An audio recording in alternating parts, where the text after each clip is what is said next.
Welcome along to a slightly delayed paper talk, but you know what they say, better late than never. Over the next few minutes, we'll take a close look through the sports pages to see what's making the headlines. Yes, we're going to talk about transfers, Lionesses fever and pastry punishments at a Premier League club. Good alliteration there. Here to assist us this morning is the Athletics' Jay Harris. How are you, Jay? I'm really good, thanks. Nice one. Let's get straight into it, shall we? We start in the Daily Mail, and guess who? Cristiano Ronaldo. Yes, Jay, according to the Mail, he returned to Manchester United's training ground on Tuesday and reiterated that he wants to leave. What do you know? Well, yeah, exactly that. He returned to Carrington on Tuesday. I'm sure we've all seen that dramatic footage of him rocking up with his agent, George Mendes. And he basically had discussions with the club, reiterated his desire to leave. But they're in a little bit of a difficult situation. You know, Ronaldo's still got 1 year left on his contract. And believe it or not, despite rumoured interests in clubs like Bayern Munich and Atletico Madrid, there have actually been zero inquiries for him. We all know Ronaldo's on these massive wages, rumoured to be 360 grand a week. So there's a little bit of difficulty there in shifting him on. And it's a really unpleasant situation for Manchester United to be in so shortly before the start of the season. He's yet to feature, isn't he, so far in pre-season, but he's a very, very fit guy, isn't he? When do the Mail think he'll return to action? Well, the Mail are reporting that he actually went to the training ground yesterday, on Wednesday, and underwent some medical tests, and he watched his teammates play in a behind-closed-doors friendly against Wrexham. Christian Eriksen and Lisandro Martinez played in that game. Man United do have two friendlies this weekend. They've got Atletico Madrid on Saturday, Rayo Vallecano on Sunday. So the Mail believe that Ronaldo could potentially play on Sunday. But yes, we all know he's a fit guy, but there's, just over a week, until the start of the new season when they play Brighton on that Sunday. So kind of running out of time for him to kind of get up to speed with what Ten Hag wants. Jay, we'll move on to The Guardian, where Chelsea and their pursuit of Sevilla defender Jules Koundé. Yeah, The Guardian claim he could be staying in Spain, but not at Sevilla. Now, Barcelona have been heavily linked with the move for Koundé. What are The Guardian saying about this? Well, Chelsea have been in this situation with Jules Koundé before, haven't they? Obviously, last year they pushed really hard to sign the defender, and he stayed at Sevilla on that occasion. But it very much looks like he'll be going to Barcelona now. You know, The Guardian reporting that Barcelona have agreed to pay Sevilla a €50 million fee. So that's a real frustration for Chelsea. They obviously lost Andreas Christensen and Antonio Rudiger this summer, so they really need some defensive reinforcements. Obviously brought in Kalidou Koulibaly from Napoli, but still look a little bit light in that area. The Guardian also suggesting that they could potentially make a move for Leicester City defender Wesley Fofana, but we know that Fofana was injured for a massive part of last season, still very young, still very raw, and he only signed a new contract in March, so Leicester would be in a great negotiating position to basically demand what they want. Amazing, really, what the kind of business Barcelona are doing at the moment. Let's rattle through some other transfer stories then. Yeah, Jay, what's the latest on Franky de Jong's possible move to Manchester United, according to the Daily Mirror?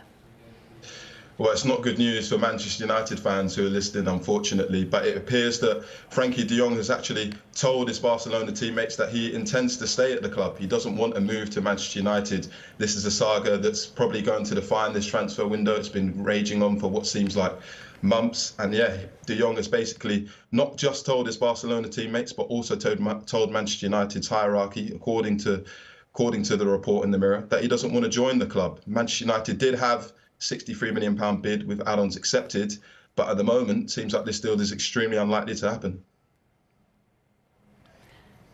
And how about Liverpool forward Roberto Firmino? Could he be on the move? Yeah, in Italian media, they're reporting that it could be the end of Roberto Firmino's love affair with Liverpool. He's obviously been there for, I think it's coming up to 7 years now, but he didn't play that much last season. And obviously they bought in Luis Diaz in January, bought in Darwin Núñez for a huge fee this summer. It's difficult to see Firmino getting nearly as many minutes as he did. And obviously there's this little thing called the World Cup in Qatar coming up at the end of the year, and Firmino will want to be in that Brazil place. So Italian media suggesting that Juventus have agreed a £19 million fee with Liverpool, and that he'll be leaving. This could have a knock-on effect, couldn't it, Jay? If Juventus do move for Firmino, what will that mean for their reported interest in Timo Werner and, of course, Man U forward Anthony Martial? Well, it means that Timo Werner will be staying at Chelsea by the looks of it. So again, Italian media were reporting that Juve were exploring a couple of deals. So Werner was one of them, Firmino was one of them, and Martial was one of them. They were put off by Werner's wages, reportedly to be 10 million euros a season. So they've opted to go for Firmino instead. And obviously interested in Martial as well. But we've seen him play quite a prominent role in Manchester United's pre-season. So it looks like he'll be staying there too. Now, Jay, on to England fever, which is gripping the nation with just 3 days until the European Championship final against Germany at Wembley. And the Times are one of a number of papers who have an interview with England's super sub, Alessia Russo. What does it say there, Katie? Yeah, the headline says, beating the boys was a good start, says Lioness. So what's the story behind the headline, Jay? This is a really nice story, and it's a really nice piece in the Times, just giving a little bit of background on Alessia Russo, who's probably been the breakout star of this summer's tournament. And it's just a little bit of information about how when she was younger and her dad, Mario, was taking her to football matches when she was younger. She was playing in boys' teams, and some of her teammates were less than happy, shall we say, at Russo's just fantastic abilities. So she'd play for a boys' team on a Saturday, play for her women's team on a Sunday, and then before you know it, she was getting scouted by Charlton, and she actually joined Chelsea's development squad at the age of just 8 years old. So truly a star that's always been in the waiting. Yeah, it'll be interesting to see whether she starts on Sunday. That's the big debate, isn't it, in terms of selection. We're going to end the paper talk with a Daily Mail story concerning Aston Villa. Yes, certainly, because fines at the club for not bringing in cakes. Yeah, not heard of this one before, I don't think. What is going on here, Jay?